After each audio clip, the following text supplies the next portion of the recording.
tertulis di dalam Al-Mujadilah ayat 11. Ayat ini diawali dengan bahwa pada saat itu Rasulullah sallallahu alaihi wasallam mengumpulkan orang-orang di dalam satu masjid di Madinah. Pada saat itu sudah banyak yang hadir. Tak lama kemudian ada beberapa orang ahli Badar juga hadir, karena umat pada saat itu kepada Rasulullah itu betul-betul ingin mendengarkan apa yang akan disampaikan oleh Rasulullah.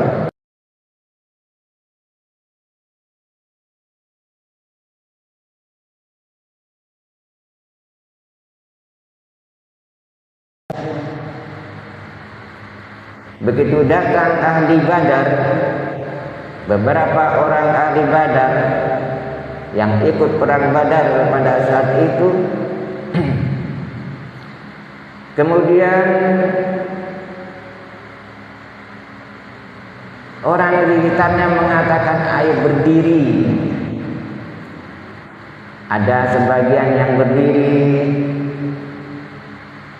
agar ahli Badar itu juga mendapat tempat bagian depan. Kemudian ada yang sebagian keberatan tidak berdiri, sehingga turunlah ayat yang saya sampaikan itu. Ya ayyuhalladzina amanu idza qila lakum tafassahu fil majalisi fafsahu. Hai orang-orang yang beriman, apabila dikatakan berlapang-lapanglah dalam suatu majelis, maka lapangkanlah. Wa idza qila lakum wa idza qila sujud fansujud. Apabila dikatakan kepadamu berdirilah, maka berdirilah. Yarfa'illahu alladziina aamanu minkum wal ladziina utul 'ilma darajat.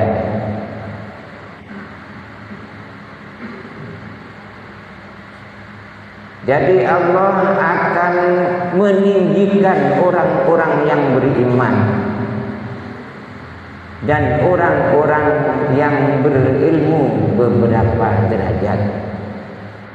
Nah, ini adalah seruan Allah atau firman Allah kepada kita. Jadi kalau kita datang ke suatu majelis, jangan berdesak-desakan, tapi memberikan kelapangan bagi orang yang lain yang baru datang. Karena kedudukan kita itu adalah sama sebagai mustami. Kemudian yang terakhir adalah wallahu bima ta'maluna khabir. Allah itu Maha mengetahui apa yang kita perbuat. Jamaah yang dimuliakan Allah, sehubungan dengan mencari ilmu dengan mendengarkan atau dengan membaca buku dan lain sebagainya. Nah, ini adalah merupakan suatu kewajiban bagi kita, sehingga diangkat oleh Allah derajatnya, bukan cuma satu derajat tapi beberapa derajat,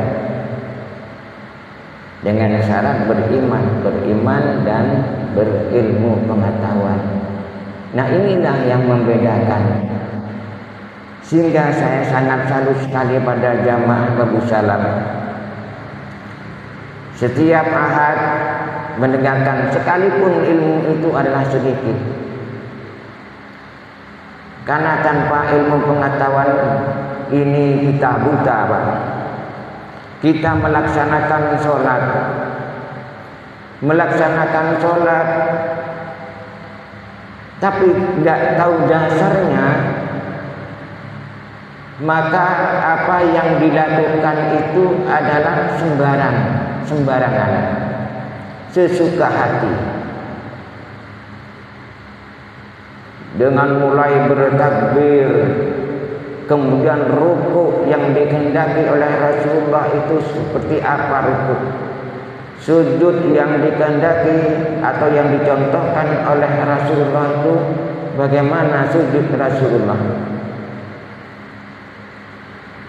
Nah, ini kalau bagi yang berilmu, beda antara sholatnya orang yang berilmu dengan sholatnya orang yang tidak berilmu.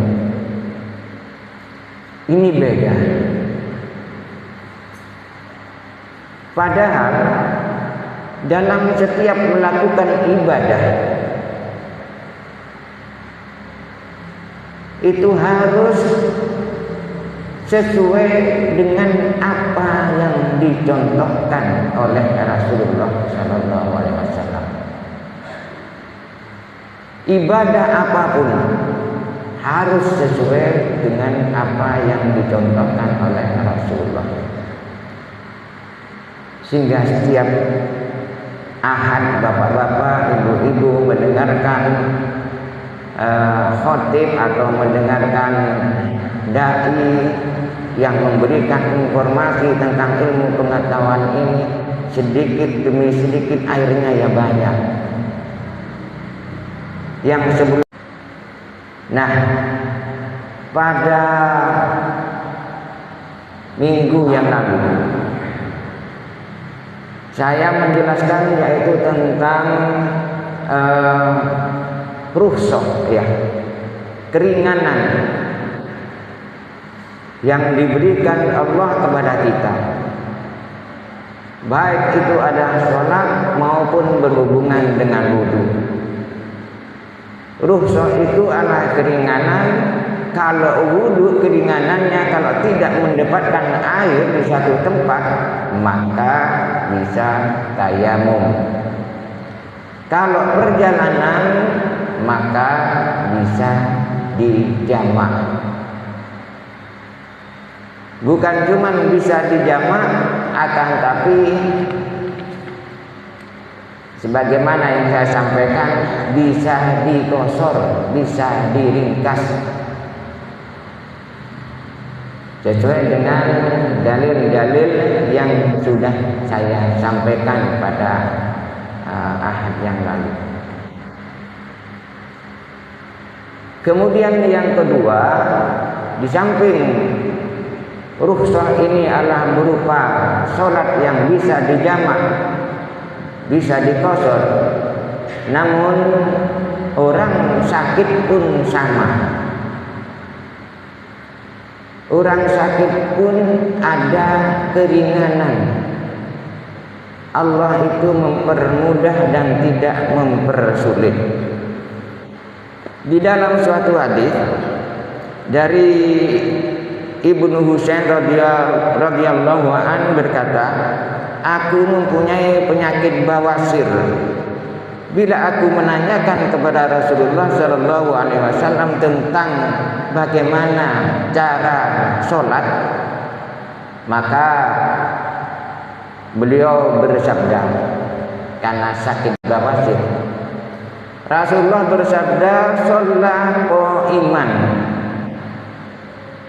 fa illam yastati fa qa'idan, fa illam yastati fa ala janbi." Maka Rasulullah bersabda, sholatlah dengan berdiri, dengan berdiri. Kalau tidak bisa, maka qa'idan, maka dengan duduk. Kalau tidak bisa dengan duduk, berbaring. Jadi enak. Islam itu tidak mengikat harus begini, harus berdiri. Tidak. Tapi semampunya. Kalau kamu memang mampu, ya duduk. Berdiri tidak bisa, ya duduk aja. Demikian pula yang berikutnya, tidak bisa duduk, tidak mampu duduk, sakit semua, berbaring. Ya, dengan berbaring, kemudian baca apa yang biasanya dibaca. Kemudian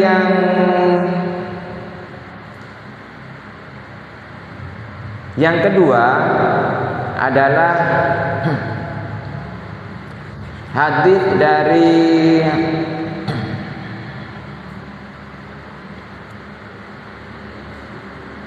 Jabir radhiyallahu anhu. Nabi SAW pernah menjenguk orang sakit. Beliau melihat orang itu sedang sholat di atas bantal. Kemudian beliau membuang bantal itu dan bersabda, "Sholli alal ardi in istata'ta." Sholatlah di atas tanah, di atas bumi, kalau mampu, kata Rasulullah. Kalau mampu, sholat di atas tanah. Wa illa fa'awmi ima'an. Jika tidak, maka pakailah isyarat. Ya, isyaratnya. Bagaimana isyaratnya? Waja'al sujudaka akhfadu min ruku'ika. Sujudnya lebih rendah dibandingkan atau daripada rukuknya. Jadi pakai isyarat. Kalau toh memang rukuk itu nunduk begini, maka sujudnya lebih rendah sedikit, membedakan antara rukuk dan sujud. Namun hadis ini adalah dikatakan hadis mauquf, yaitu hadis yang disandarkan kepada sahabat, tidak sampai kepada Rasulullah. Sekalipun demikian, hadis mauquf ini sekalipun tidak bisa dipakai, ini bisa dipakai agar selama hadis ini adalah menunjang hadis-hadis yang lain. Seperti tadi yang disampaikan oleh Rasulullah, yaitu kalau tidak bisa duduk, berbaring. Kemudian bagaimana cara kalau kita sholat dengan berbaring? Maka dengan yang dimaksud di hadis yang kedua yang saya sampaikan itu, yaitu dengan memakai isyarat. Kalau memang itu bisa bergerak rukuk, maka rukuk dengan isyarat rukuknya, yang sujudnya lebih rendah dibandingkan dengan rukuknya. Jamaah yang dimuliakan Allah. Kemudian hadis yang terakhir yang akan saya sampaikan, yaitu dari Aisyah radhiyallahu an Aisyah radhiyallahu anha ra'aitun Nabiy sallallahu alaihi wasallam yusolli mutarabbi'an, salat dengan bersila.